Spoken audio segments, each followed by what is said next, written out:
हाँ बोलो। बोलो। नमस्कार बच्चों, आज मैं कारक के द्वितीय विभक्ति का प्रयोग बताता हूँ।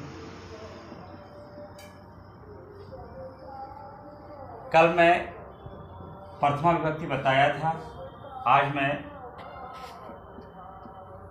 द्वितीय विभक्ति का प्रयोग बताता हूँ। कारक में द्वितीय विभक्ति का प्रयोग होता है।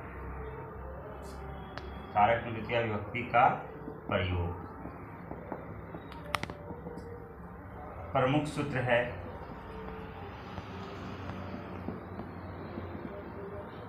नंबर 1, कर्मणि द्वितीया। कर्म कारक में द्वितीय विभक्ति होती है। कर्म है क्या?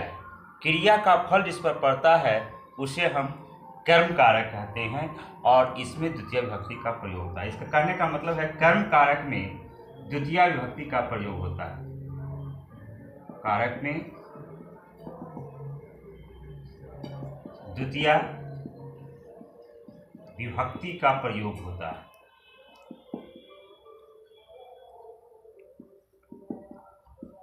प्रयोग होता है। जैसे में सोहना पुस्तकम पठति।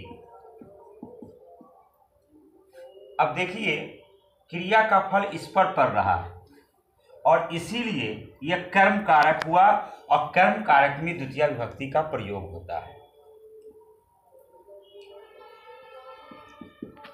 सोहन पढ़ने का कार्य कर रहा है, इसीलिए यह कर्म कारक हुआ। पुस्तक, इसमें सोहन पुस्तक पढ़ता है। अब प्रश्न भी कर सकते हैं, सोहन क्या पढ़ता है? तो जवाब में आता है पुस्तक, इसलिए यह कर्म हुआ और कर्म कारक में द्वितीय विभक्ति हुई। नंबर 2 में है अभितः परितः सर्वतः योगे द्वितीया।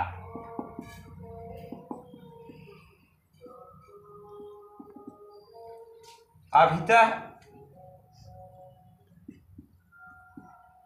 या उभयतः दोनों का अर्थ होता है दोनों ओर। परितः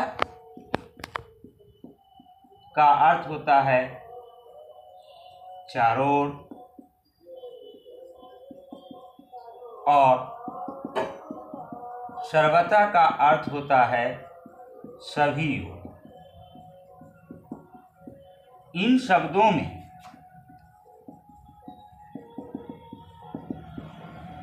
द्वितीय विभक्ति होती है।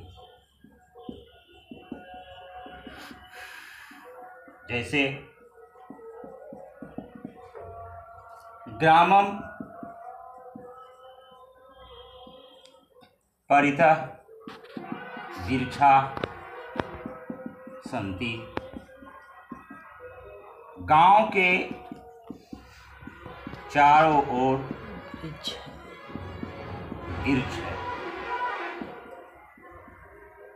हैं। अब देखिए, यहाँ परिता है, परिता का हो जाता है चारों, और यहाँ देख रहे हैं गांव के, तो यहाँ जानते ही हैं कि कर्म को होता है, लेकिन परिता के कारण यह हो गया गांव के चारों। इसका मतलब होने से ही इसमें द्वितीय विभक्ति हुई। मतलब यहाँ दिया गया है अभिता, अभिता परिता सर्वता। अभिता का मतलब भी होता है, उभयता का मतलब भी होता है दोनों और परिता का मतलब होता है चारों ओर, सर्वता का मतलब होता है सभी ओर। तो इन शब्दों के अर्थ में द्वितीय विभक्ति का प्रयोग होता है। अब यही रहेगा मंदिरम परितः वृक्षा सन्ति, तो मंदिर के चारों ओर वृक्ष हैं। यही रह सकता है विद्यालयम उभयतः वृक्षा सन्ति, विद्यालय के दोनों ओर वृक्ष हैं। सब इसी तरह से इसका उदाहरण है।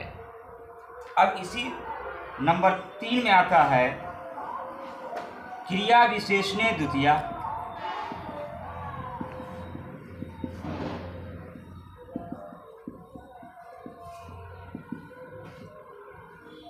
क्रिया विशेषण पदों में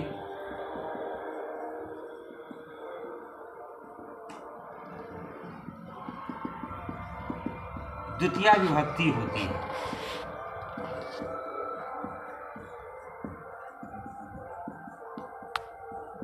जैसे कश्यपः मंदम मंदम चलति। कछुआ धीरे धीरे चलता है।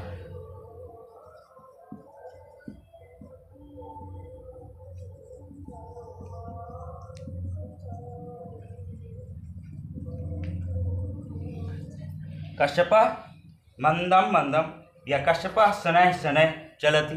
तो कश्यपः के जगह हम दे सकते हैं गजः शनैः शनैः चलति।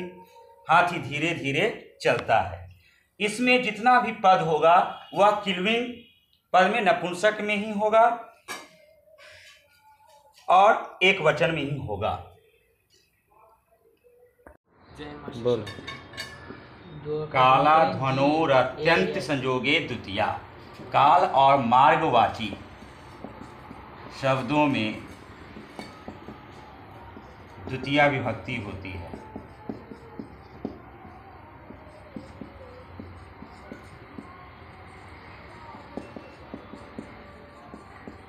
जैसे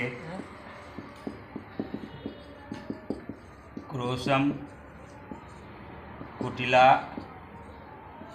नदी अस्ति। कोस भर नदी टेढ़ी है।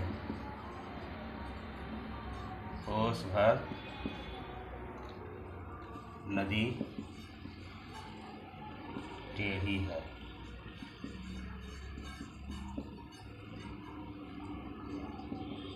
मासम व्याकरणम अपठत। महीने भर में व्याकरण पढ़ा। ये जो है कालवाची है।